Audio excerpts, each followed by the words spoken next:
कुछ स्वादिष्ट है बनाना तो playrecipes.com पे जरूर है आना।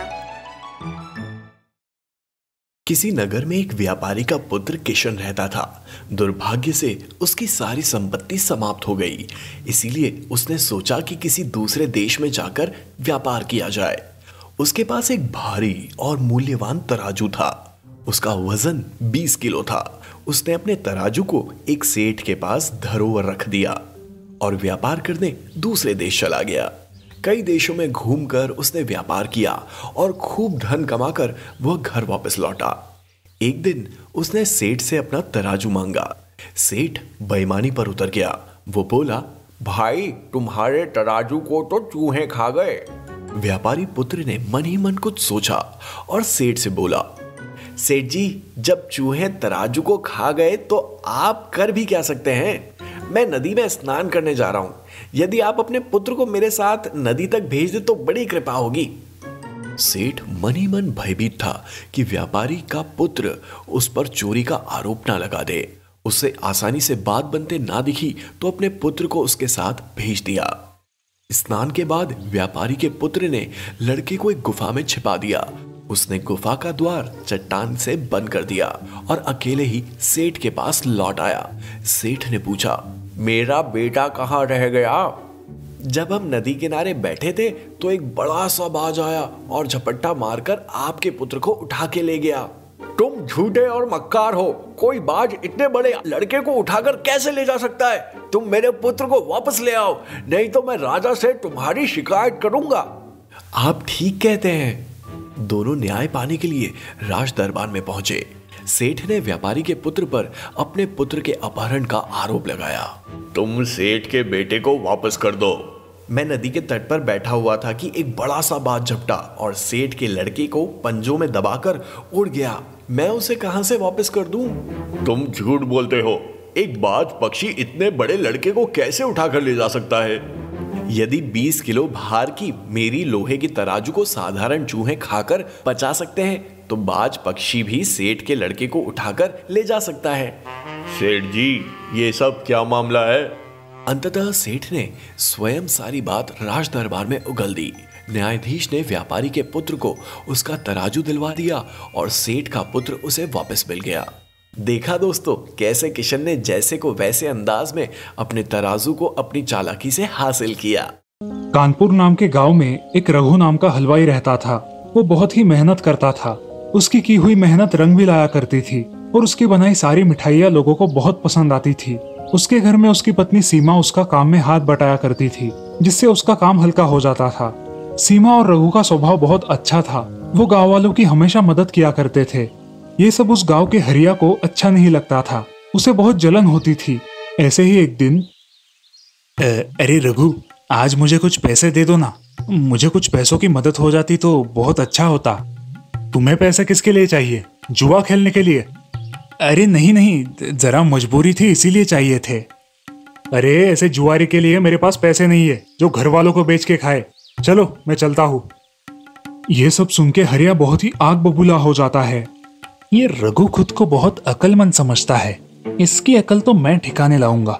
सबका मसीहा बना फिरता है और मैंने पैसे मांगे तो देता नहीं। अब देख तू मेरा कमाल। हरिया रघु पर नजर रखने लगा। एक दिन रघु बैंक से पैसे निकालने गया था। हरिया चेहरे पर मास्क लगाकर अपनी गाड़ी पर बैठा उसका इंतजार करने लगा। जैसे ही रघु बैंक से बाहर आया, हरिया ने उसके हाथ से पैसों का बैग खींच लिया और उसे धक्का देकर वहां से रफा दफा हो गया। अरे पकड़ो पकड़ो, चोर मेरा बैग लेकर भाग रहा है, पकड़ो कोई उसे। अब सारे गांव वाले उस चोर के पीछे भागते हैं, मगर वो भाग जाता है और इधर रघु जमीन पर गिर जाता है। गांव वाले उसे उठाते हैं और उसे पानी देते हैं। अरे मेरा पैसों का भरा बैग लूट कर ले गया। अब रघु दुखी मन से अपने घर चला जाता है और अपनी पत्नी से सारी घटना बयां करता है। अब हम क्या करें? हमें कुछ ना कुछ तो करना ही होगा। हम चुप नहीं बैठ सकते। चलो आज ही पुलिस स्टेशन में जाकर रिपोर्ट दर्ज करवा के आते हैं। मैं भी आपके साथ आती हूँ। क्या पता कुछ हो जाए तो। ठीक है चलो। अब हरिया घर जाकर अपने कपड़े बदलकर उस बैग में देखता है। उस बैग में ढेर सारा पैसा होता है। वो पैसों की बैग अलमारी में छुपा कर रख देता है। अजी इस बैग में क्या है? आपने बताया भी नहीं और अलमारी में रख दिया। अरे बाद में बताऊंगा। हमारे गांव में रघु हलवाई को किसी चोर ने लूट लिया। अब वो रघु पुलिस स्टेशन जाने वाला है। ऐसी सजा होनी चाहिए कि वो चोर भी अगली बार चोरी करने से डरे। चुप बैठ, जा अपना काम कर, निकल यहाँ से। अब हरिया गहरी सोच में डूब जाता है। क्या करूं? अगर ये रघु पुलिस के पास गया और उन्होंने मुझे पकड़ लिया तो मेरा भांडा फोड़ हो जाएगा। अब मैं क्या करूं? इस रघु का कुछ तो ठिकाना लगाना ही पड़ेगा। ऐसा कहकर वो मन ही मन में रघु को मारने की साजिश करता है और शाम को ही अपने गांव के बाहर जाकर खड़ा हो जाता है। जब रघु और उसकी पत्नी पुलिस स्टेशन जा रहे होते हैं, हरिया चेहरे पे कपड़ा बांधे हुए आता है और रघु और उसकी पत्नी सीमा को मार डालता है और चुपचाप वहाँ से निकल जाता है। यहाँ रघु और सीमा भूत बन जाते हैं।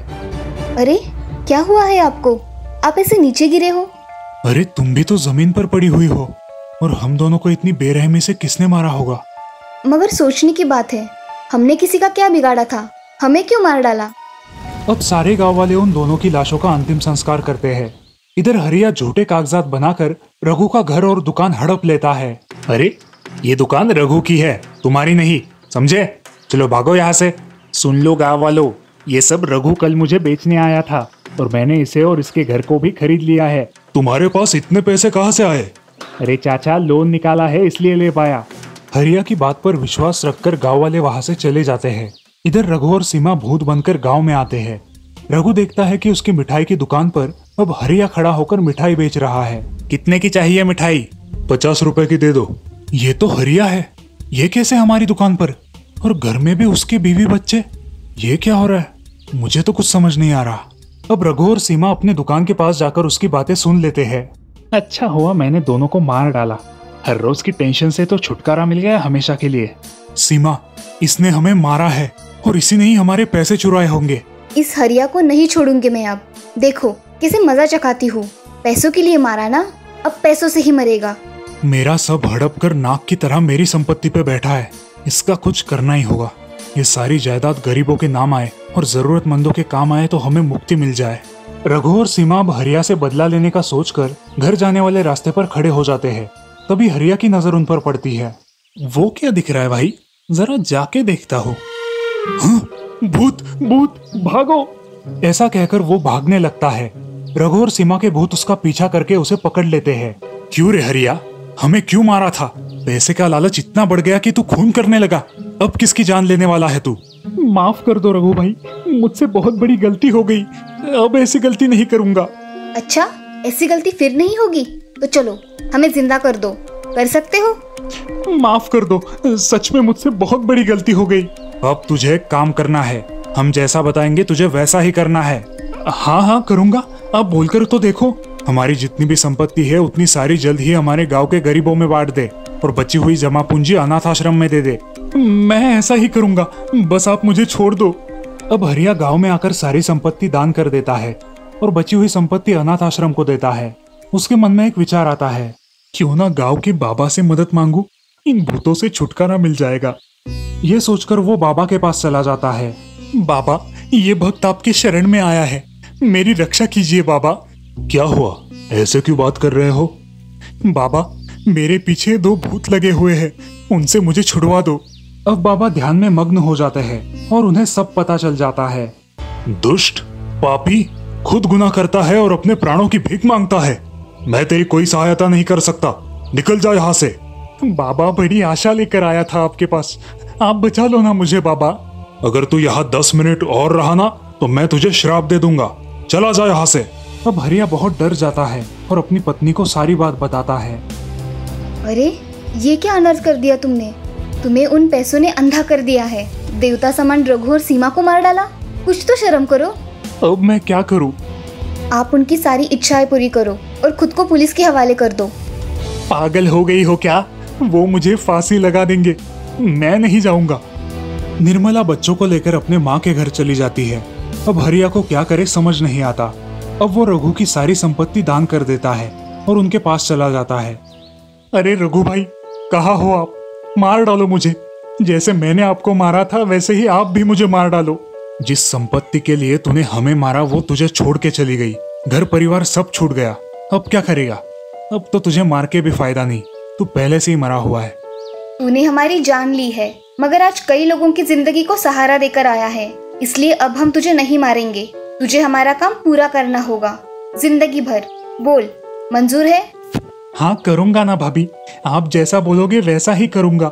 आप चिंता मत करो, ये हरिया आपका हमेशा ऋणी रहेगा और सदा गरीबों की मदद करेगा। अब हम तुम पे हमेशा ध्यान रखेंगे और तुमसे काम करवा लेंगे। हाँ रघु भाई, आप मुझ पे ध्यान रखो, अब इस पुण्य काम में कोई कमी नहीं होगी। इस तरह रघु और सीमा हरिया पर नजर रख के अपना काम करवा लेते हैं और हरिया भी अब मन लगाकर गांव वालों की सेवा करने लगता है। अब वो गांव बहुत खुश रहता है, मगर गांव वाले आज भी रघु और सीमा की यादें निकालते रहते हैं। इस कहानी से हमें ये सीख मिलती है कि कभी भी किसी का बुरा नहीं करना चाहिए, अच्छे कर्मों का फल अच्छा ही होता है। बहुत पुराने समय की बात है, आजमगढ़ नाम के एक गांव में फारूक नाम का एक आदमी अपने 3 बेटों के साथ रहता था। वो उस राज्य में अपनी दुकान में तरह तरह के साबुन बेचता था, मगर उस समय लोग बर्तन, रेत और कपड़े भी बिना साबुन के धोते थे, जिस वजह से फारूक का धंधा कम चलता था और इसके कारण उनके 2 वक्त के खाने के भी लाले पड़ते थे। दिन भर साबुन बेचकर भी उनका गुजारा नहीं होता था। पिताजी, आज से आप काम पर मत जाइए, आज से काम पर मैं जाऊंगा। अरे बेटा, तुम अभी छोटे हो, तुम मत करो, तुमसे बड़े भी तो कुछ नहीं करते। नहीं नहीं पिताजी, आप काम पर नहीं जाएंगे। ऐसा कहकर असलम उसी राज्य में काम करने के लिए जाता है। बाजार जाकर उसे जो भी काम मिले वो कर लेता था। कभी बोझ उठा लेता तो कभी किसी का सामान बेच देता था। जिसको जैसी मदद चाहिए उसे मदद कर देता था। उसके बदले में जो भी दाम मिले उस कमाई से उनका घर का गुजारा होता था। फारूक उसके बेटे को खुद के पैरों पर खड़ा देख बहुत खुश था। एक दिन असलम बाजार में काम कर रहा था, तभी वहां एक शाही फरमान आता है, सबने अपने सर झुका लिए जाए, राजकुमारी इस रास्ते से जा रही है, सब रास्ते के किनारे खड़े हो जाए। सारे लोग रास्ते के किनारे खड़े हो जाते हैं और राजकुमारी की पालकी वहां आती है। अचानक पास ही के जंगल से एक शेर वहां आता है और सारे लोग भागने लगते हैं। शेर राजकुमारी के पालकी के पास आता है और जोर जोर से गुर्राने लगता है।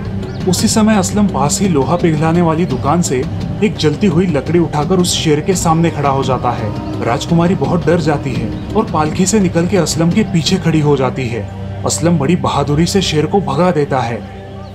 आपका बहुत बहुत धन्यवाद, आपने मेरी जान बचाई है। मंत्री जी, स्वर्ण मुद्राएं इनको भेंट दीजिए। ऐसा कहकर राजकुमारी वहां से चली जाती है और असलम घर लौट आता है। वो कुछ खोया खोया सा है। क्या हुआ असलम, तुम कुछ खोए खोए से हो? कुछ नहीं पिताजी, जिस राजकुमारी को मैंने बचाया उसके बदले में मुझे ये स्वर्ण मुद्राएं मिली है, तो जरा सोचिए उस राज्य में काम करने वाले लोगों की कितनी कीमत होगी। पिताजी, मुझे लगता है हमें भी उस राज्य में जाना चाहिए। ऐसा सोचकर वे दोनों जाने के लिए निकलते हैं। राज्य से निकलकर उन्हें बहुत घना जंगल लगता है और उस जंगल के खत्म हो जाने के बाद एक बहुत बड़ा रेगिस्तान। रेगिस्तान में दिन में सफर करना मुश्किल होगा, इसलिए वो सोचते हैं कि रात में रेगिस्तान में सफर करेंगे। ऐसे ही दिन बीत रहे थे। एक दिन वे दोनों सोए हुए थे, तभी असलम को किसी आदमी की दर्द भरी आवाज सुनाई दी। असलम उठकर उस आदमी को देखने जाता है। असलम उसके पास जाता है और उसे अपने पास का पानी पिलाता है। वो बूढ़ा आदमी असलम को धन्यवाद देता है और उसे एक जादुई कप देता है। बेटा, इस कप में पानी की 5 बूंदें डालना और ये तुम्हें आगे क्या होने वाला है ये सब बता देगा। ऐसा कहकर वो आदमी गायब हो जाता है और असलम के हाथ में वो कप रह जाता है। असलम अपने पिता को जाकर ये सारी बात बताता है, लेकिन उनका इस पर विश्वास नहीं होता। वो दोनों अपनी आगे की यात्रा करने के लिए निकलते हैं। तभी रास्ते में उन्हें फिर एक जंगल लगता है। अचानक उस घने जंगल से एक शेर बाहर आता है। शेर उनके सामने खड़ा हो जाता है। इस बार उनके पास अपने रक्षण के लिए कुछ भी नहीं है। शेर गुर्राते हुए उनकी तरफ बढ़ने लगता है। उसी समय राजकुमारी चित्रांगना वहां मशाल लेके खड़ी हो जाती है। राजकुमारी ने उस शेर को अपनी मशाल दिखाकर भगा दिया और असलम के पास आई। धन्यवाद राजकुमारी, आपने हमारी जान बचाई। धन्यवाद? किस बात का? आपने उस दिन मेरी जान बचाई और आज मैंने आपकी जान बचाई। लेकिन राजकुमारी, आप यहाँ कैसे? मैं अपने पिता के साथ यात्रा के लिए आई थी और यहाँ पे रात को विश्राम करने रुकी हूँ। आप अब हमारे अतिथि बनकर हमारे राज्य में 8 दिन तक रहिए। बाद में आप अपने घर लौट सकते हैं। आप अब हमारे शाही अतिथि हैं। चलिए। असलम अब राजमहल में रहने लगा। एक दिन अचानक उसे उस जादुई कप की याद आई। उसने तुरंत वो कप निकाला और उसमें 5 बूंद पानी डाला। तब उसे दिखाई दिया कि राजा को कोई शैतान मारने वाला है। वो तुरंत यह सूचना राजा को देता है। महाराज, आपकी जान को खतरा है, कोई आपको मारना चाहता है। मुझे कोई मार नहीं सकता, मेरे पास ये मेरे शक्तिशाली अंगरक्षक है, तुम चिंता मत करो। ठीक है महाराज। ये कहकर असलम अपने कमरे में जाता है। उसी दिन की रात को असलम को कुछ अजीब सी आवाजें सुनाई देती है और वो अपने कमरे की खिड़की में से बाहर देखता है। उसे कुछ भी नजर नहीं आता। फिर वो महाराज के कक्ष के यहाँ आता है। तब वो देखता है कि कोई आदमी महाराज को मारना चाहता है। असलम तुरंत महाराज के कमरे में जाता है और उस आदमी को धक्का देकर नीचे गिरा देता है। सिपाहियों, इसे पकड़ो, ये राजा को मारना चाहता है। तभी सारे सिपाही भागकर उस आदमी को पकड़ते हैं। राजा भी नींद से जाग जाता है। राक्षस सारे सैनिकों को धक्का मारकर असलम की ओर जाता है। असलम, पहले तुम मेरे रास्ते का कांटा हो, पहले मैं तुमसे निपटूंगा, बाद में राजा से। ऐसा कह के राक्षस असलम को मारने आता है। तभी असलम की जेब में से वो कप गिर जाता है और राक्षस अपने मूल सिंह के वेश में आता है। तभी उस कप में से एक बूढ़ा आदमी निकलता है और सिंह को मार डालता है। सिंह को मार के वो बूढ़ा आदमी भी गायब हो जाता है। असलम, तुमने आज हमारी जान बचाई है, आज से तुम हमारे राज्य के प्रधानमंत्री हो। धन्यवाद महाराज, आपने मुझे इस काबिल समझा। ये सेवक आपकी सेवा में हमेशा तत्पर रहेगा। ये सुनकर राजा भी बहुत खुश हो गया। अब उनके राज्य में कोई समस्या भी नहीं थी। राजकुमारी असलम को मन ही मन चाहने लगी थी और ये इच्छा उसने अपने पिताजी को बताई। तुमने तो मेरे मन की बात छीन ली, मैं भी यही सोच रहा था। अब शुभ काम में देरी कैसी। महाराज ने असलम से शादी की बात की और राजकुमारी और असलम की शादी सफल रही। अब पूरे राज्य का कार्यभार प्रधानमंत्री असलम ही संभालने लगा और बहुत जल्द ही राजा ने असलम को अपने राज्य का राजा घोषित किया। इस प्रकार एक साबुन वाले का लड़का एक जिम्मेदार और कर्तव्यशील राजा बन गया। तो दोस्तों, ये कहानी हमें सिखाती है कि अच्छे कर्मों के फल अच्छे ही होते हैं।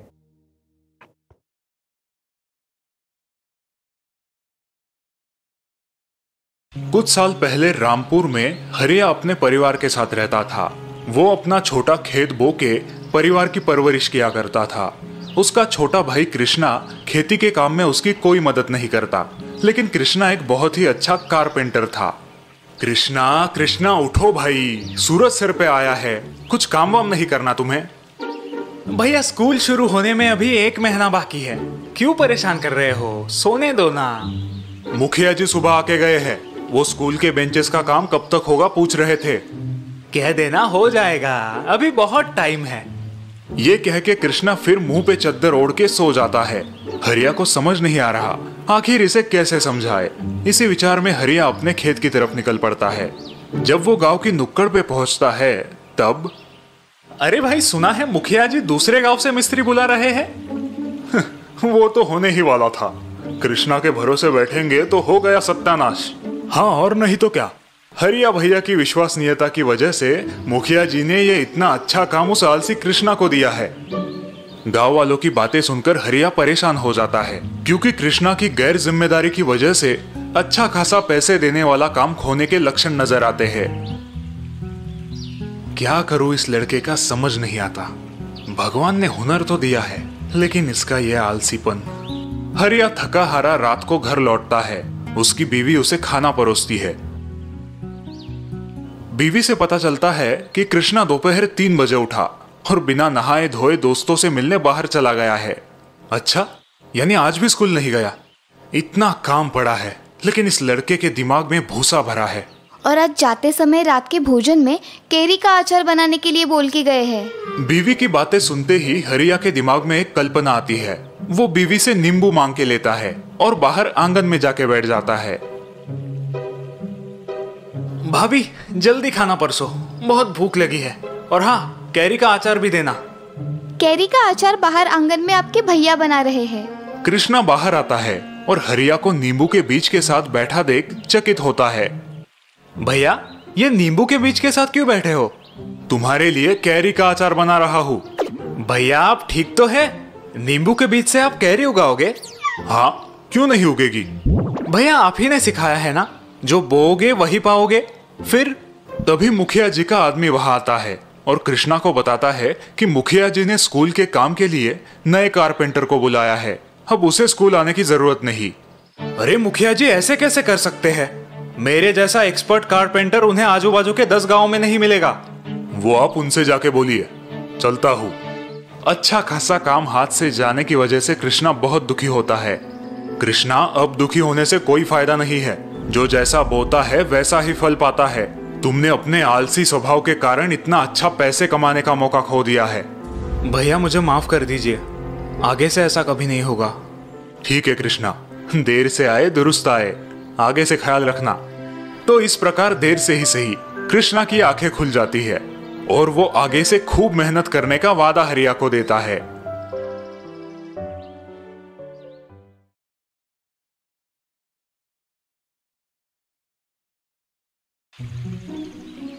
पवन एक मैकेनिक था जिसका गांव में एक गैरेज था। गांव के सभी लोग पवन के पास ही गाड़ियां बनाने आते थे। पवन पढ़ा लिखा नहीं था। बेटा मनीष, स्कूल जाओ, स्कूल का समय हो गया है।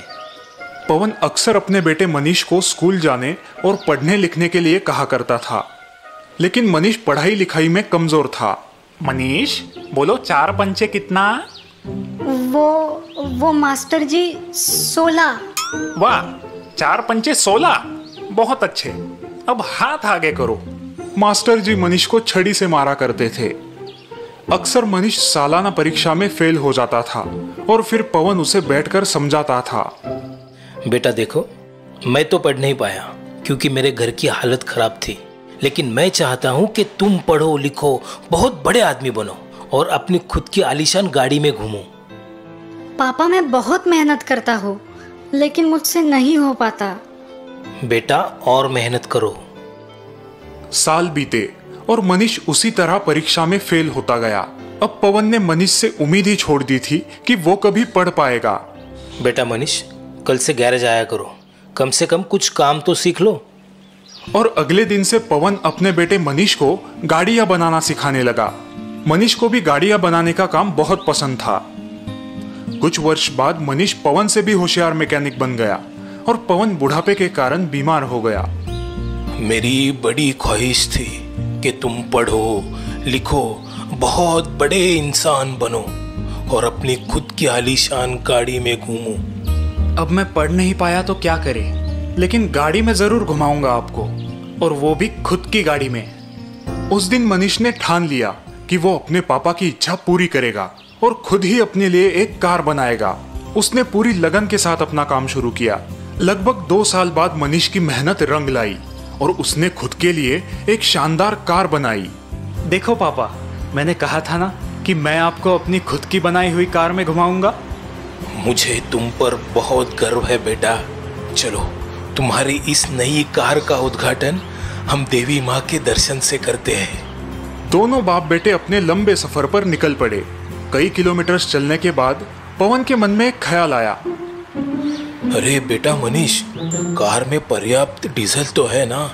हम काफी दूर आ चुके हैं, डीजल खत्म ना हो जाए। अरे पापा, उसकी कोई जरूरत नहीं। ऐसे कैसे? भला बिना तेल के कोई कार कैसे चलेगी? हाँ पापा, चल सकती है, ये बिल्कुल मुमकिन है। बेटा, मेरे इतने साल का तजुर्बा कहता है कि बिना तेल के कोई कार कभी नहीं चलेगी। पापा, आपको मेरी बात पे यकीन नहीं हो रहा ना? रुकिए, आपको अभी यकीन दिलाता हूँ। ऐसा कहकर मनीष ने तुरंत कार रोक दी। वे दोनों कार से बाहर आए। पवन कार की जांच करने लगा। तभी उसने पाया कि कार में ईंधन के लिए कोई टैंक मौजूद ही नहीं है। अरे, ये कैसे संभव है? इस कार में तो तेल की टंकी ही नहीं है। क्यों पापा, कहा था ना मैंने, इस कार में तेल की कोई जरूरत नहीं। ये कार सौर ऊर्जा से चलती है। ये बात सुनकर पवन हैरान रह जाता है। उसकी आंखों में खुशी के आंसू आते हैं। मनीष का पूरा बचपन उसकी आंखों के सामने आ जाता है। मुझे माफ कर दो बेटा, मैं गलत था। तुमने एक ऐसा आविष्कार किया है जो आज तक कोई पढ़ा लिखा नहीं कर सका। मुझे तुम पर नाज है। सच में तुम्हारी ये कार कोई मामूली कार नहीं है, ये एक जादुई कार है।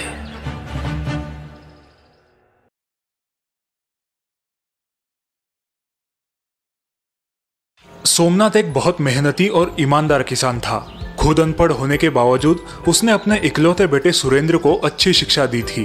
अब सुरेंद्र आगे की पढ़ाई के लिए गांव से बहुत दूर शहर जा रहा था।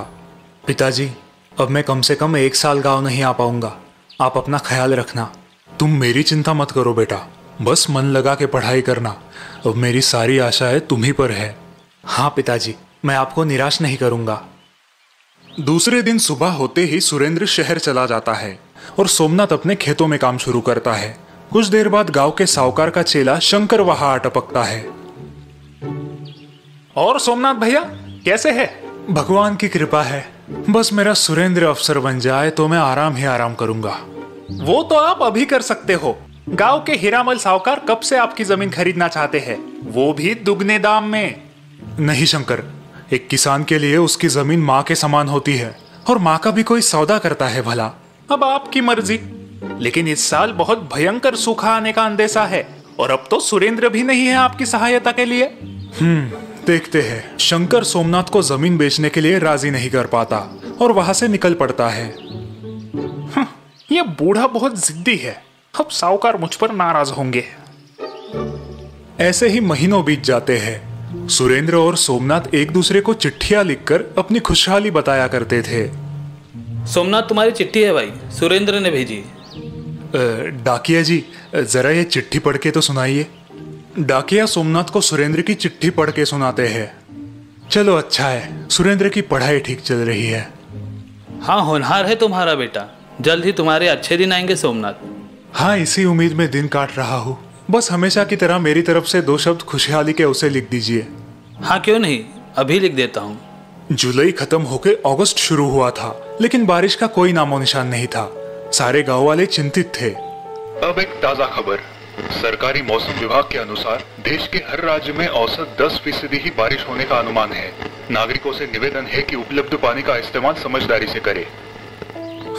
लगता है इस साल फसल नहीं हो पाएगी, फिर से साहूकार से कर्जा उठाना पड़ेगा। हाँ भाई, जमीन भी गिरवी है, उसे तो अच्छा मौका ही मिल जाएगा गरीबों को लूटने का। और गांव के अधिकतम कुएं भी साहूकार के पास ही है गिरवी। सोमनाथ भी अपने घर में चिंतित बैठा है। लगता है शंकर की बात सच होने वाली है। आषाढ़ खत्म होके श्रावण शुरू हुआ है, लेकिन आसमान से एक पानी की बूंद नहीं टपकी। कुएं की गहराई बढ़ा दूं तो शायद पानी मिले।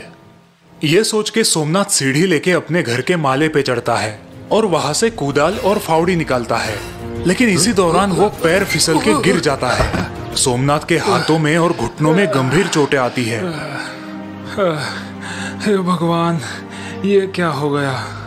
अब मैं कुआं कैसे खोदूं, अनाज कैसे बोऊं? घर पे आराम कर रहा सोमनाथ डाकिये की मदद से अपने बेटे सुरेंद्र को चिट्ठी लिखता है और यहाँ का सारा हाल बयां कर देता है। चलो भाई सोमनाथ, मैं निकलता हूँ, तुम अपना ख्याल रखना। डाकिया के जाने के बाद शंकर सोमनाथ के घर आता है। कैसी है तबीयत अब सोमनाथ भैया?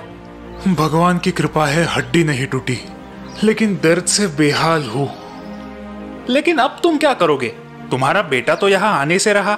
मेरी मानो अपनी जमीन साहूकार को बेच दो और शहर अपने बेटे के पास चले जाओ, सुखी हो जाओगे। शायद तुम ठीक कह रहे हो। शंकर खुश होके सोमनाथ के घर से बाहर निकलता है। चलो, आखिर ये जिद्दी बूढ़ा मान ही गया। यहाँ शहर में सुरेंद्र अपनी परीक्षा की तैयारी कर रहा था, लेकिन वो पिताजी की चिट्ठी पढ़ के सोच में पड़ गया। बेटा सुरेंद्र, इस साल सूखे की वजह से शायद फसल ना हो पाए, लेकिन अगर तुम यहाँ होते तो मैं हमारा कुआं खोद के उसकी गहराई बढ़ा देता, थोड़ी बहुत सब्जियां बो लेता। अब सब राम भरोसे छोड़ रहा हूँ। पिताजी काफी बीमार है, ऊपर से ये सूखे का संकट, और मैं यहाँ फंस गया हूँ। कुछ तो करना पड़ेगा। कुछ दिन बाद डाकिया सुरेंद्र की चिट्ठी लेके आता है और सोमनाथ को पढ़ाता है। प्रणाम पिताजी, आपकी चिट्ठी मिली, लेकिन आप हमारा कुआं और ज़्यादा मत खोदिए। हमारे पुरखों ने वहाँ गुप्त धन छुपाया है। ये बात मुझे दादी ने उनके स्वर्गवास से पहले बताई थी और सही समय पर आपको बताने का वचन मुझसे लिया था। क्या? चिट्ठी पढ़ते ही दोनों चौंक जाते हैं। वाह सोमनाथ, तुम्हारा तो भाग्य खुल गया भाई। डाकिया वहां से निकलता है, तभी रास्ते में उसे शंकर मिलता है। क्यों डाकिया जी, क्या खबर? लाखों में एक खबर है भाई। क्या बात कर रहे हो, जरा हमें भी बताओ भाई। डाकिया शंकर को सोमनाथ के कुएं के बारे में बताता है और वो सुन के शंकर की आंखें फैल जाती है। उसी रात शंकर फावड़ा और कुदाल लेके चुपके से सोमनाथ के खेत में आता है और उसका कुआं खोदने लगता है। ये गुप्त धन अगर मुझे मिल गया तो मैं खुद ही साहूकार बन जाऊंगा। बहुत देर तक कुआं खोदने के बाद भी शंकर के हाथों कुछ नहीं लगता और वो परेशान हो जाता है। हाँ, ये क्या, लगभग 10 हाथ गहरा खोदा है कुआं, फिर भी कुछ नहीं दिख रहा। अब तो सूर्योदय भी होने को है, किसी ने मुझे यहाँ देख लिया तो लेने के देने पड़ जाएंगे। सुबह सोमनाथ लंगड़ते हुए कुदाल लेके खेत पहुंचता है। कुछ तो करना होगा। कुआं खोदने की थोड़ी थोड़ी कोशिश करता हूँ। सोमनाथ जैसे ही कुएं के पास आता है वो दंग रह जाता है। अरे ये क्या, ये किसने खोदा? खोदा हुआ कुआं पानी से भरा देख सोमनाथ खुश हो गया, लेकिन तभी उसे सुरेंद्र की बताई बात याद आई। ये क्या हो गया? सुरेंद्र ने तो मुझे कुआं खोदने से मना किया था। उसी दिन सोमनाथ डाकिये के द्वारा सुरेंद्र को चिट्ठी लिख के यहाँ की हकीकत बयां करता है और अब आगे क्या करना है पूछ लेता है। बेटा, यह चमत्कार हो गया है। तुमने मुझे कुआं खोदने से मना किया था, लेकिन एक रात किसी ने हमारा कुआं काफी गहराई तक खोद दिया और अब कुआं पानी से भर गया है। अब मैं क्या करूं? हाँ, मुझे पता था पिताजी। गांव में एक कान की खबर दूसरे कान तक पहुंचने में देर नहीं लगती। सुरेंद्र तुरंत सोमनाथ को जवाब लिखता है। पिताजी, अब आप मनचाही सब्जियां बोइए। इतनी दूर से मैं आपके लिए बस इतना ही कर सकता था। सुना तुमने तुम्हारे बेटे ने क्या लिखा है? मनचाही सब्जियां बो। वाह भाई वाह, उधर शहर में बैठ के यहाँ बाप के लिए कुआं खुदवाया, वो भी मुफ्त। बेटा हो तो ऐसा।